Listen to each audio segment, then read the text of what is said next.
வணக்கம். இப்ப நீங்க பார்த்துக்கிட்டு இருக்கிறது பூ. உங்களுக்கே தெரியும் இல்லைங்களா? முல்லைப்பூ தான். பட் நான் 5 மணிக்கு தாங்க வாங்குனேன்.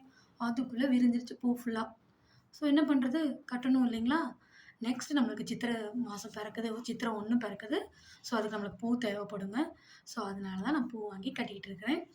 இந்த ஈவினிங்க வந்து எனக்கு பூ கட்டுறது கொஞ்சம் ரொம்ப இன்ட்ரெஸ்ட் தாங்க. ஸோ பூ கட்டுறது ரொம்பவே பிடிக்கும். ஏன்னா கொஞ்சம் பூ கட்ட தெரியும். ஸோ வந்து அதனால விறுவிறு விறுவிறுன்னு நம்மளுக்கு கட்ட வருங்க. ஸோ அதனால நானே என் கையால பூ வாங்கி, நானே என் கையால பூ கட்டிக்கிட்டு இருக்கிறேன். பாருங்க. இப்ப பாருங்க. இது வந்து இது வந்து நான் கட்ன பூவுங்க. எப்படி இருக்குன்னு பாருங்க. இது நான் கட்னதுங்க. பாருங்க.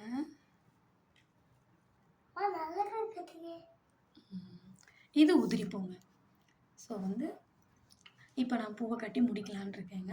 ஸோ அதுக்கு முன்னாடி உங்களுக்கு இந்த வீடியோ போடணும்னு ஆசைப்பட்டேன். இந்த 2 நாளா பூவோட ரேட்டும் ரொம்ப அதிகங்க.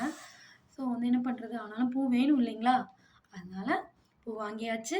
கட்டியும் முடிக்க போறோம். சித்திரக்கனிய செலிப்ரேட் பண்ண போறோம். ஹேப்பி சித்திரக்கனி. பாய்.